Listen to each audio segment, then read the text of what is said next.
Conservative new media viewers and tennis fans around the world, what is up? It's me, Paul F. Villarreal, aka PFE.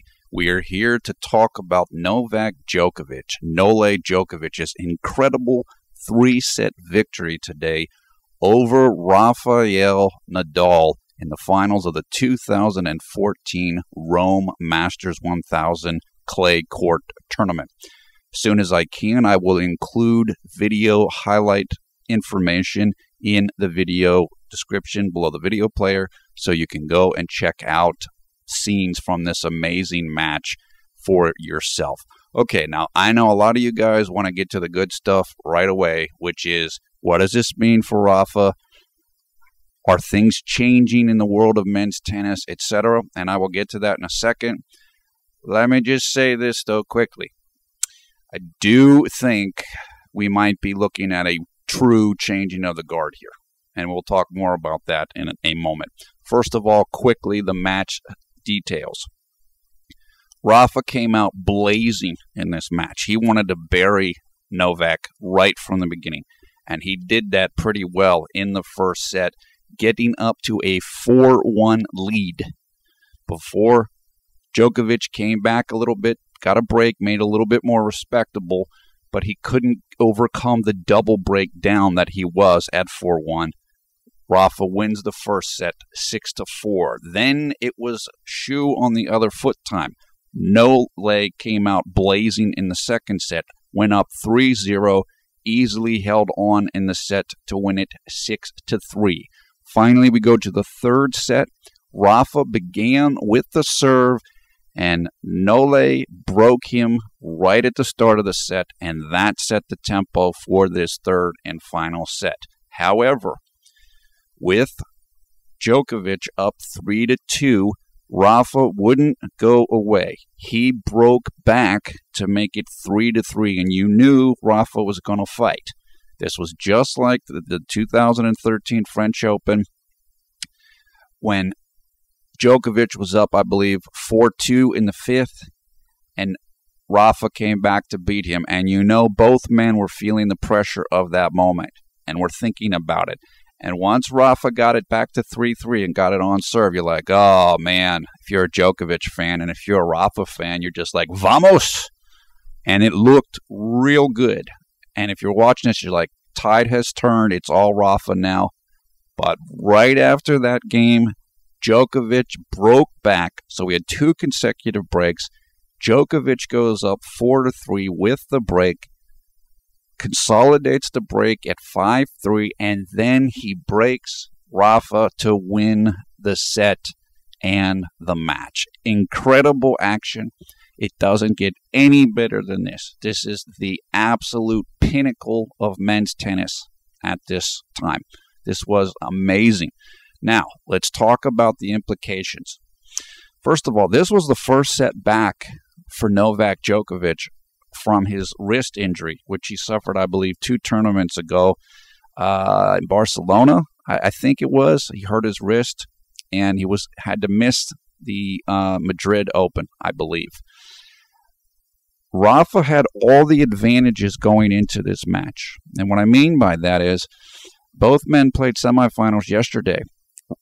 Djokovic went 3 sets with Milos Raonic and almost lost. He had to fight very hard to win that match in 3 hours. Whereas Rafa had a cakewalk against Dimitrov.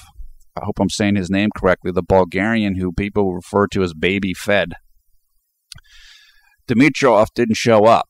Rafa just mowed him down in about an hour and 20 minutes. So Rafa was fresher. He's on his surface of clay. You have Djokovic coming back from the wrist injury. This is his first tournament back.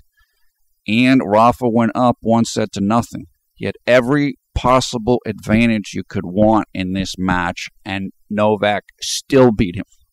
That's not a good sign if you're Rafael Nadal or Rafael Nadal fan.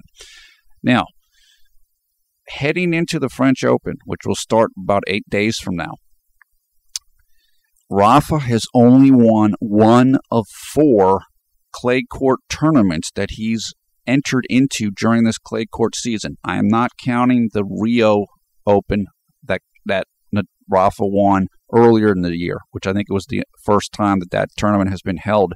That was before the formal clay court season. And it was like a 500 tournament, and I don't think a lot of people were there. And honestly, Rafa had trouble in that tournament. I think he had a match point or something against him I can't remember who, but he had struggled a little bit in that tournament. So Rafa, this is very unusual for him.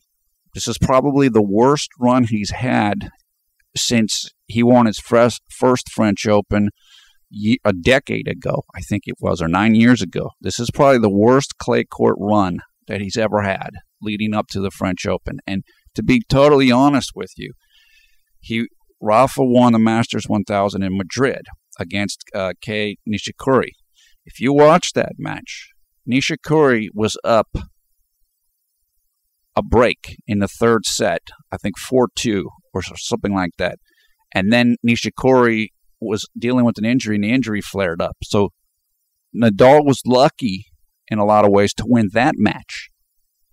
And so that's the only tournament that he won on clay this year during this clay court run up to the French Open, Roland Garros. So this is not peak Rafa. And Novak Djokovic did not play in that Madrid Open. So Rafa did not have to deal with him, which is also important to point out. I think we are potentially beginning to see the decline of Rafael Nadal. And I think that Novak Djokovic is the man who is right there to seize the torch. If this is a passing of the torch we're looking at, Novak's the man who's going to get the torch. Roger Federer, we'll talk about him in a little bit. He, of course, is 32 years old and will soon be 33, and he's not getting any younger. Andy Murray, struggling after the back surgery, doesn't have a coach. He's been up and down this year. Stan Wawrinka, phenomenal year, but he struggled in this tournament, and he's a little up and down. We don't know where he's at. And I think Stan's like 28 already, so he's not getting any younger. Novak Djokovic is the man in the right place at the right time. And since 2010, Djokovic is now 12-6 against Rafa, even though Rafael Nadal leads their head-to-head at 22-19. In that 12-6 stretch that Djokovic has put up since 2010 against Nadal, he is also 4-4 on clay. And he's won 4 straight matches against Rafa. So we're starting to get back into that zone in, I think, 2011, where Djokovic beat Rafa 7 straight times. So what this means is we are now going to Rafael Nadal's final stand and final fortress at Roland Garros. You still have to be able to beat Rafael Nadal in 5 sets at Roland Garros. And then we can talk about the changing of the guard, at least on clay. Rafa is still number 1 in the world, although this is going to hurt him. I think he's going to lose like 400 points or something like that from this, or Djokovic is going to gain 400 points net against Nadal, something like that. So Djokovic is inching up in the race to London, the point accumulation for the year. He's reeling Rafa in. No, Djokovic is number 2 right now. Rafa is number 1. The only thing that Djokovic needs in his trophy case, at least in terms of the regular tour, not the Olympics or whatever, is he needs to win the French Open so that he can complete the career Grand Slam. He is laser focused on that.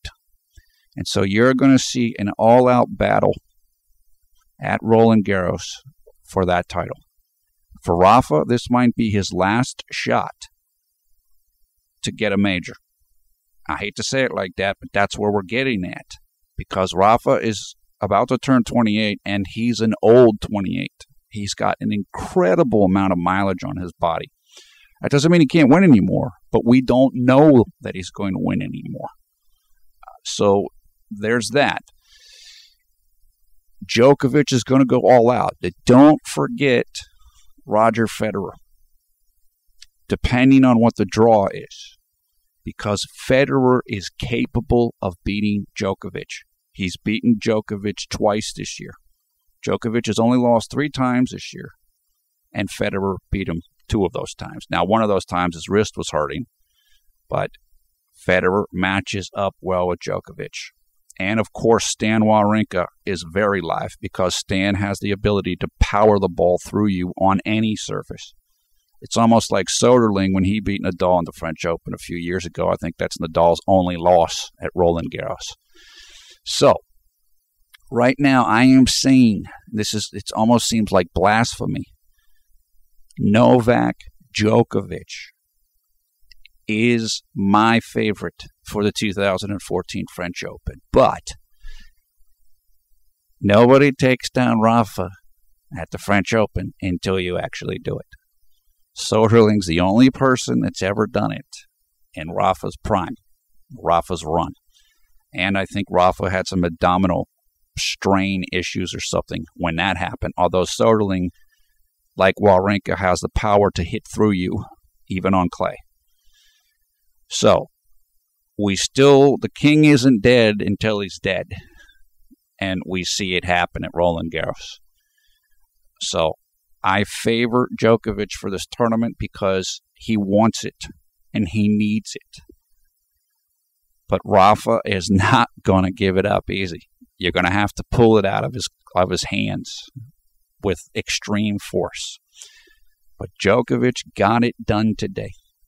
And it was an incredible performance. And like I said, he had everything against him, but he came through. This was an amazing performance. And I believe after the match ended, Nole wrote on the camera something in remembrance for the victims of the terrible flooding in Serbia. And we certainly send our regards out to all the victims that are dealing with that situation right now. I do not know all the details. I know it's bad, and I know that Nole has done different things to give tribute and to try to help out in the relief efforts, I believe. So for the people in Serbia, this is a nice break from the difficult times that are going on there, and we certainly hope that things improve quickly for all of you over there. Now, let's talk about what this means for Rafael Nadal versus Roger Federer in the GOAT debate, the greatest of all time debate. What this says to me is that Rafa is coming to the point in his career that Federer came to when Federer was about to turn 28, which I believe was in 2008. That's when Rafa broke through against Federer at Wimbledon. In other words, that's when Rafa was able to take down Federer on Federer's best surface. And now you're starting to see the same thing where Djokovic is starting to break through against Rafa on Rafa's favorite surface. So, but again, we still have to see it at Roland Garros. What this says to me is this solidifies Federer's claim to GOAT, because everybody gets old.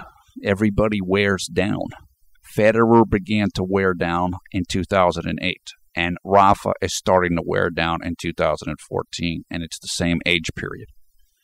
So we've been pretty hard on Federer. A lot of people have been hard on him for the last, 4, 5, 6 years, but he's not in his prime, and he hasn't been in his prime since then. From 2004 to 2007, nobody could touch Federer except for Nadal at Roland Garros. But then Rafa broke through, and now Djokovic is starting to break through.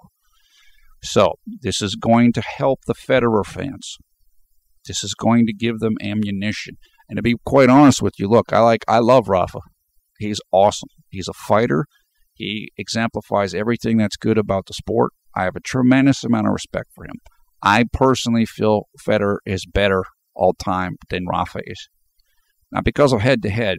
The head-to-head doesn't work because it's the wrong matchup for Federer.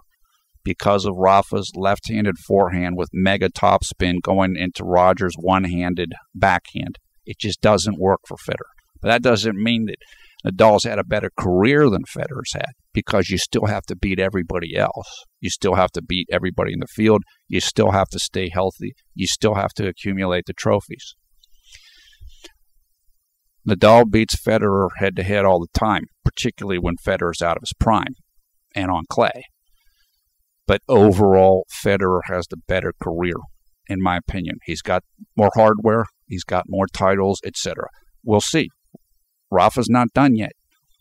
Rafa's not done yet. And I know what Andre Agassi said and other people. That's fine. Everybody's got an opinion.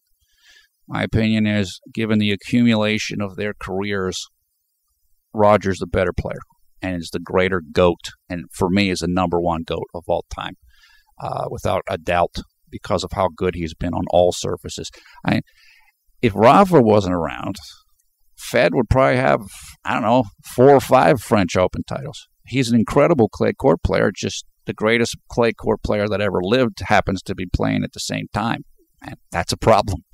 So that is it. That is the wrap-up. This was a phenomenal match. Both men put it all out there. I know the Rafa fans are going to be disappointed, but no shame. Rafa came and he put everything he could out there, and it doesn't matter. You still have to beat him at Roland Garros. And until that happens, again, that's it. Rafa's not going to be hanging his head from this. He's going to go in the French Open knowing he's the defending champion, and he's out to win it again. The Djokovic fans, great stuff. Really happy for Nole. Really happy for Serbia. This was a phenomenal match to watch, just if you're a tennis fan in general. We also congratulate Serena Williams, who won the women's side of the Rome Masters 1000. She was dominating. Again, nobody can stand up to her right now, or very few people. So she's just continues to roll, and congratulations to her. Okay, that is it. Again, I am Paul Federer. Thank you for watching Conserve New Media. We'll give you information in the video description below the video player, where you can come and join the Conservative New Media Facebook group, which has over 3,000 members and counting. Have a great day, tennis fans. Roland Garros is only about 8 days away, and I can't wait. I just can't wait. It's going to be a whole bunch of fun. So until that time, take care. We will talk to you soon.